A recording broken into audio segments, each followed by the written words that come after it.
to earth. Do you remember?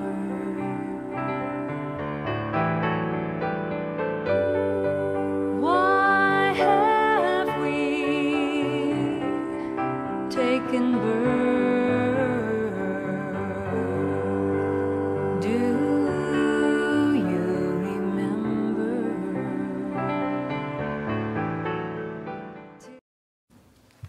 Good morning. How's everybody this morning? Great. Me too.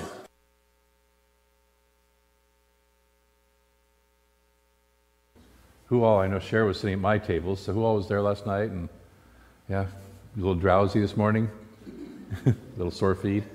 Yeah, so great.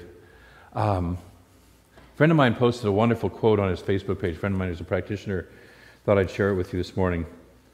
Most people don't want the truth, capital T, truth. Most people don't want the truth. I can hear Jack Nicholson, you want the truth? You can't handle the truth. You know, most people don't want the truth. They just want constant reassurance that what they already believe is the truth. Isn't that great? We like to stay in our comfort zones of what is the truth and what I believe is already the truth. Last week, Reverend Mary led the practitioners and ministers in a little exercise to look at what we call mental models. What are our mental models? Our ideas of how reality is and how things should be. And it was very fascinating. You know, I come here from a completely different church and a completely different kind of part of the movement. And so I have a mental model of how practitioners and ministers, you know, should be, and the practitioners and ministers here had a completely different model around a couple of ideas. And so we got to look at those mental models, and I got to inform them that they were all wrong, and I was right. Maybe that wasn't how it all worked out. No, it wasn't. But we got to look at our mental models and just taking a look at what it is that we want to actually have for our mental models. What is the actual capital T truth? What's the highest idea that we can come up with collectively together? I was taught in ministerial school, a phrase was used, was a wonderful quote from Harry Emerson Fosdick, who was the wonderful, I would call him almost a New Thought, very liberal Baptist minister in New York City in the middle of the last century. And he said the role of a minister is to comfort the afflicted and afflict the comfortable. Isn't that great? And so when I was married, I used to tease with my wife. I said, I'll take care of afflicting the comfortable, and then you can comfort the afflicted. How's that work? But that didn't work out so well, so I guess I get to do both roles, you know. So, and that's why we have practitioners to see after the service if I happen to have afflicted one of your belief systems. And I don't think of it necessarily as afflicting. I don't want to be in conflict necessarily with anybody, but to encourage you, to warmly loving you, nurture you out of, you know, whatever your and my, you know, comfort zone, our old comfortable beliefs that maybe don't serve us anymore. So we're going to do one of those today. Are you ready? Good. Some of you are. So we've been talking for the last 2 weeks, and one more time today, we've been doing our pledge drive. And I had a wonderful person last week who told me, you're talking too much about money. And it's like, you know, a couple other people were with her and said, well, but it's the pledge drive. Of course he's talking about money. You know, and so it's like these are the 3 weeks of the year. You know, next week we'll return to our regularly scheduled programming. You know, but we're gonna just talk about money. And for those of us who grew up in a family where either we didn't talk about money at all, or money was used to shame us, your father and I spent good money to send you to that school, and you're ruining this, you know, or you know, you got this wonderful toy or wonderful bike for Christmas. We spent good money on that, and you're not taking care of it. How, you know, a few of us got that message, so we don't have a good feel around talking about money in the family. And then we go to some churches that the churches are sitting there going, please give us money, please give us money. That's their regular Sunday message. You know, ours isn't that our regular Sunday message. Or, of course, we've all seen some of the televangelists, God wants you to give me, you to give me all your money so I can buy another house and another Mercedes. You know, and so we have these little role models, these mental images that says talking about money in church is a bad thing. Anybody kind of relate? You know, a couple people, great. And so I'm going to invite you to take a breath. We're a family. We are a family. And in a family, in a healthy model of family, we can talk about all the things that need to be talked about. And we can do it without drama, without blame, shame, or guilt. We can just talk about it, get it handled, get it done, and move on. That's a healthy relationship. That's a healthy model of a family. And so that's what I've been trying to set up as the model the last couple of weeks, is where we can just talk about this is where our money comes from, this is where our money goes to, this is our ideas of how we want to use the money, this is where we want to go this coming year, and a little bit about the spiritual principle of tithing last week, and as an optional practice, if you want to take it on, if you don't want to take it on, that's fine. So we just wanted to have that conversation about that, so we can get it out there and say, this is what we're about. This is what this family is, one of the parts this family is about. It takes some money to run this church. You probably figured that out already. And so it's just, how can we do this? How can we generate it? And how can we be in a healthy relationship around that? So I'm hoping to create a new, healthier model that we can talk about money, and we can experience money in a respectful, loving, and caring way. Are you good with that? Okay. So we want to have enough money, like everybody, as a community and individually. I love this. This is a definition from Mary Morrissey in her Prosperity Plus program. We want to have enough money to be comfortable enough to create what we want. Isn't that great? Not so much that we're over the top, burdened down by it. Not so little that we're uncomfortable and we can't get creative. But we want to have enough money to be comfortable enough. You like to come here and have heat on, and I think air conditioning in the summer is a good thing, isn't it? Yeah, around here. I vaguely recall that, that it gets warm here in the summer. And you want to have beautiful grounds, to have this wonderful spiritual experience, a labyrinth to walk, the meditation pavilion to sit in, the healing arts cottage, all that stuff. And so that takes, among other things, some money to do. So we just want to talk about that. We just want to be finished with that. And we have kind of talked about it, and today we're going to more celebrate our giving. Today is a day of celebration. Today is a day of acknowledgement of you and us and the community, as we're going to do a practice, a ceremony, a ritual in the process of sharing our pledges. And I'm going to walk us through what that's going to look like in a minute, and then we're going to take a moment to go in and listen to Spirit. I asked you a couple weeks ago to take your pledge cards home and sit with them, invite in Spirit, to ask to support you in what do you want to give this at this point in time for next year.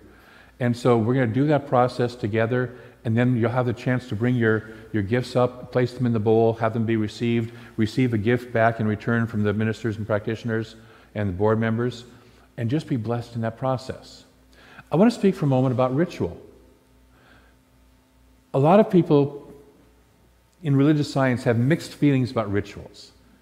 Some of us have come from churches that were very ritualistic, oriented. I came out of the Catholic Church, and there's lots and lots of ritual. And some people love that. It's so beautiful. And I've heard people say, I miss that. They go to Easter sunrise service, or they go to midnight mass on Christmas at the Catholic Church because they want to have that experience. Reverend Mary just talked about the wonderful Thanksgiving service that Skiff does. And part of it it's the ceremony, it's the ritual. We were talking about planning it this year, and several of the ministers said, well, we've done the same old thing over and over again. We want something different to do. And several others said, but the people love it when we do this process. And we don't want to change it up because it has meaning to people. And so ritual is that which has meaning to us. Ritual is that which we can for a moment step out of ourselves and lose our normal way of perception, and to start to see not from our heads, because we relate so much from our intellect, right? So just in our world, but to start to move into our heart and our soul and experience in our heart and our soul the process. So we're going to do just a kind of a small ritual, a small ceremony around that process. And I invite you to approach it not from your head, oh, this is whatever, judge it, but to start to listen to your heart and to start to experience from your soul. And let it have that experience. Are you willing to do that today? Willing to play with that? Okay. Yes? No? And it's an option. I want to say, by the way, it's an option. You don't have to. There's nothing in this church you ever have to do, excepting we really like it if you park between the lines out in the parking lot. It's about our main dogma, I think. So I want to clarify one thing. In my foundations class this week, I had 2 out of the 8 people who asked a question. I figure if 1/4 of my foundations class is asking a question, there might be a little confusion around that. And the question was, what's the difference between a pledge and a tithe? Are they the same? And so here's how I answer that: is a pledge is just simply an agreement for, I would like to give this much, a month or so to support the community next year. Period. That's just an agreement. And by the way, people have asked, so what happens if something changes in my income next year? You call the office and you renegotiate your pledge. You just say, hey, I've gotten a raise at work, and I'm able to give much more money than I thought I would, so I'd like to raise my pledge. That's the direction, if your life is going to change, we all want it to go, right? Okay. You can also, if you need to, change it downwards, but we're not going there. I hope you're not going there. So you can change it. So that's a pledge. It's just an agreement, I'm going to do this much money. A tithe says, I'm going to give 10% of my income. Now here's how that works in practical reality, because some people didn't get it, and so I lined it out for myself. So if you take a look at my income, I have income from this church. It's a fixed income. It's a salary. I have a little network marketing business that I don't work anymore, but I still have a very active downline, and I get these wonderful commission checks every single month for doing nothing. Such a good thing. I know the base of where those commission checks, the lowest point of those commission checks, they're usually way above that, but I know the lowest it will go, and then I get a Social Security check. So those are what I call my fixed income amounts. And so I take 10% of that amount and add a little bit more, and I say, that's my pledge. Now my actual giving, what I give each month, is actually my tithe. And so in addition to all that, I have other sources of income that are not reliable, but are not consistent, I should say. So I have counseling, but I never know how much counseling income I'm going to have each month. I sometimes teach classes and get paid for those when I finish the classes. I sometimes am asked to guest speak or do guest workshops elsewhere, but I can never quite predict that. So I have what I call unexpected or uncertain income. I tithe off of that too. So the actual gift that I give each month is greater than my pledge. Does that make sense? Okay. So the pledge is what I say I know I can give to the church each month. So let's just say, for a round number, I know I can give $500 each month, but I have maybe enough, $6,000 worth of income. Let's just, theorize, and so I write a check for $600, and when it comes time to give. Does that work? Is that kind of clear for how it works? So pledge is just, this is what I agree to give, and the tithe is, if I choose to take part in tithing, then I give 10% of my income. You can always give more than your pledge. In fact, we like it when you give more than your pledge.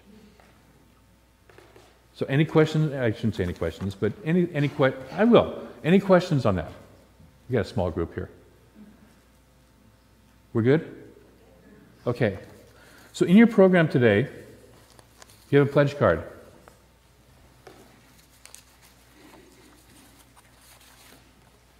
If you've already filled one of these out and turned it in, and about a dozen of you have over both services, what I invite you to do is, if you want to take part in this ceremony, is just simply write duplicate on the bottom, so we know that you've already turned it in, and we won't, expect you to be giving twice as much as you really wanted to give. Okay. And we have ushers. Does anybody need a pen? Yes. And a pledge card. Okay. It's in your bulletin. Did you? Nope. It fell out. Okay. If you're new here or here for the first couple of times and you're not sure if this is your spiritual home, you're not sure if you want to pledge, that's okay. Just maybe hold this process sacred and know that you're blessed, and your presence here is a blessing. I know we've got a guest in the house that's just visiting from San Luis Obispo. Yeah, and so I don't expect you necessarily to pledge, but if you want to. Great. So what we're going to do now is just take a moment to go into spirit and just begin to listen. So I invite you to take a deep breath.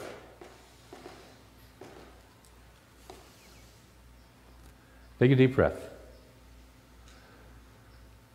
And just relaxing and letting go. There's no rights or wrongs. There's no shoulds. There's no have-tos. Just take a deep breath. We begin to relax into that love and wisdom of spirit. We are immersed in an infinite love that carries with it a deep, deep wisdom. the infinite intelligence of the universe. What we teach here is that we are one of that. Absolutely, completely connected with that. So breathe that in. Be aware of that infinite love, that infinite wisdom moving in through and as your whole body, your whole being.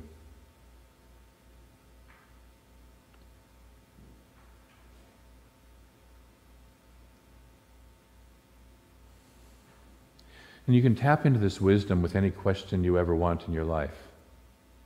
We call this process visioning.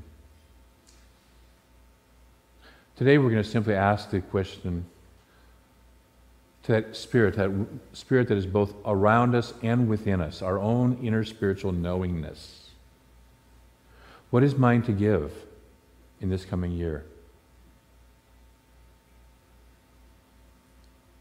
What is mine to give in terms of this pledge to this community in this coming year?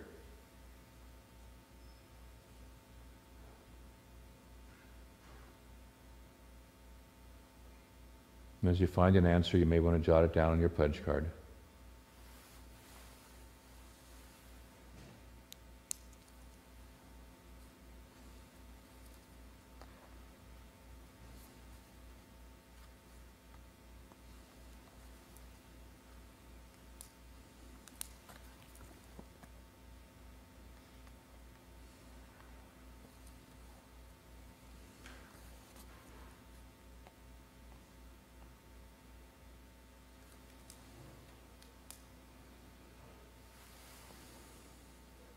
What is mine to give?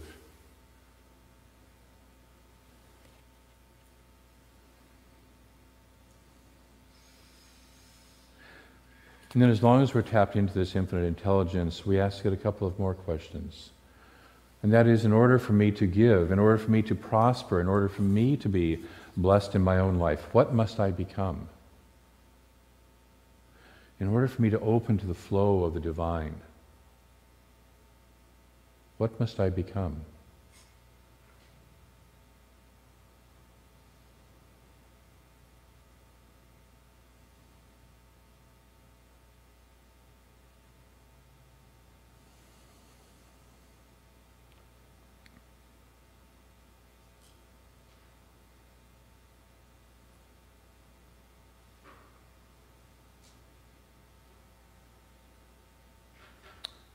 And then in order to open to this flow, what must I release or let go of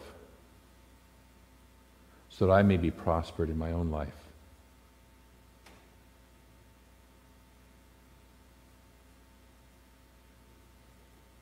What must I let go of to allow that flow of infinite prosperity to come through me in the perfect ways?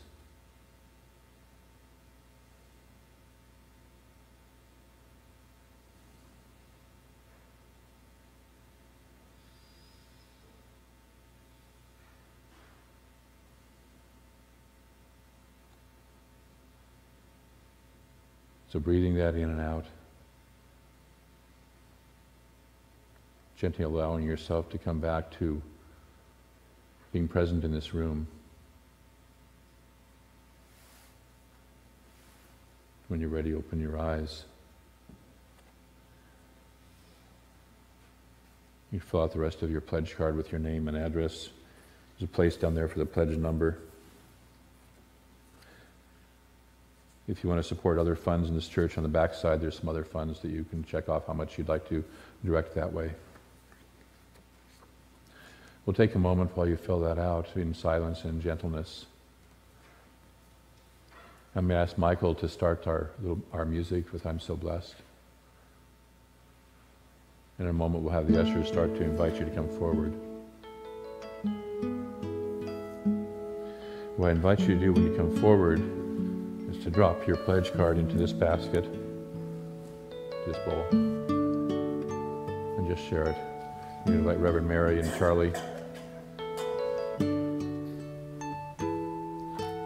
I'll have a gift for you. I'm here to support you in creating lives you love. You know, and whether you pledged or not, I'm here to support you in creating lives you love. So you don't have to earn it. I believe in the process of giving from a consciousness of filling up and spilling over. So that you feel full, and out of that fullness you share and you give. Whether it's this way or whether it's other ways, whether it's here or whether it's in the community, that you have a consciousness of being so full that you reach out and bless the world, bless those around you. Okay, so breathe that in for a moment, what that would be like. Some of you already know what that's like. And so we grow and we expand together. And so those of you who pledged, you were given a gift. And one of you is missing a bookmark because I saw it on the ground down there, but you should have both a pamphlet that I had up here. And there's two things in it. There's a 40-day prosperity program in it. And then there's a bookmark that looks like this. Who's missing that bookmark? All right, right there. Can you get her another bookmark? Oh, Christina has it. Okay, she found it on the ground. Thank you so much.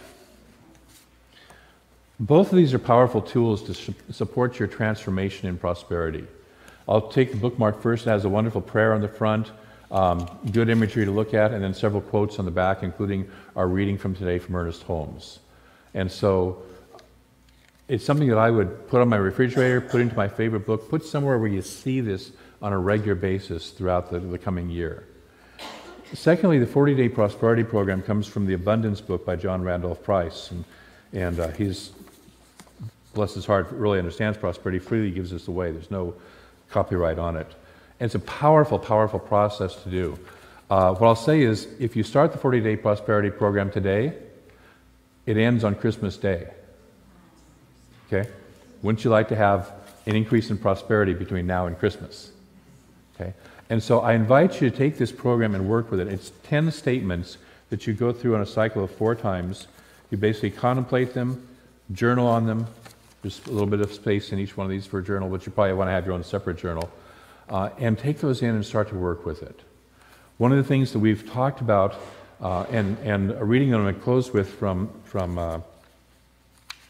good old what's his name?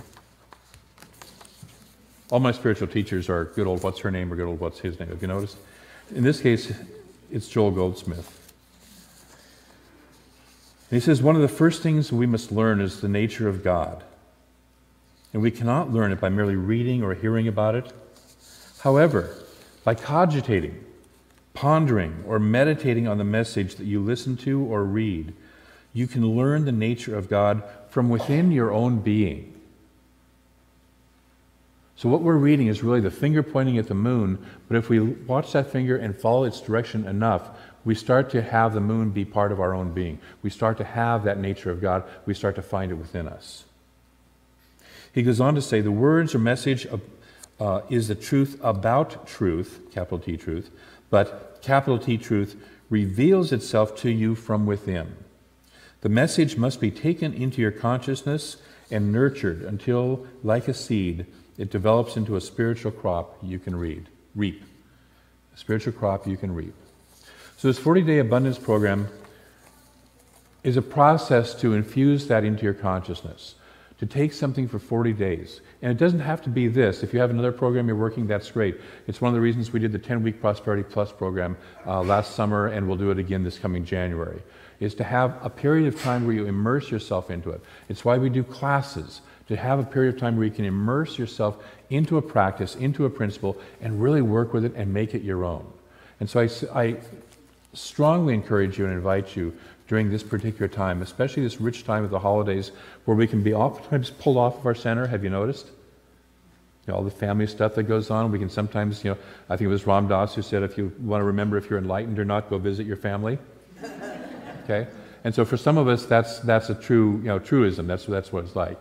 So during this time, to have a spiritual practice that you really immerse yourself in, whether it's the 40-day program, whether it's something else, that you really start to let it sink in and work with your soul, and let that seed of God, that seed of truth within your soul start to blossom. You willing to do that? Yeah? Okay. So let's take a moment and move into prayer to close this. And so in great gratitude for this wonderful gift that has been shared and given, for the open hearts, and whether there's a pledge card in here or not, the very fact that you're in this room says that your heart, your mind, your soul is open and wanting to play in this consciousness, wanting to play with this idea. So I recognize that there is one infinite presence, pure love, pure good, no judgment, no right or wrong. Just infinite love,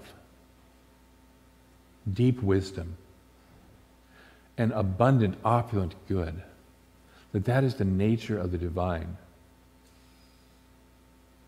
And I recognize that because it is infinite, that there is no place for any of us to be excepting within this one. We have to be one of that infinite presence, one of the one.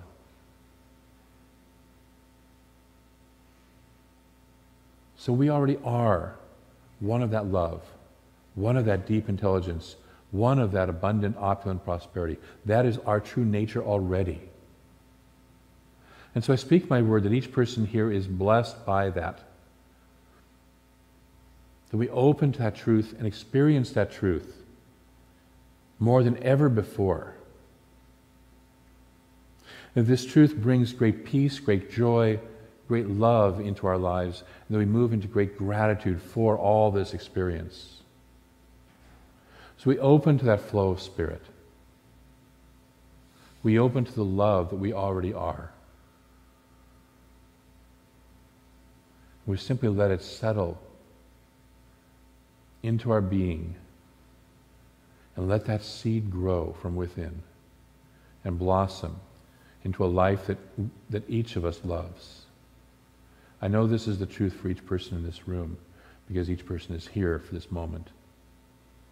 And so in great gratitude I release this word, knowing that it is already done, knowing that it is already so. It is planted into the seed, into the soil, as a seed, into the soil of the infinite mind, into the practice of the law, the process of manifestation that this universe has. And it shows up in the most beautiful and unique and perfect ways in each and every one of our lives, because that is the way that the infinite presence works.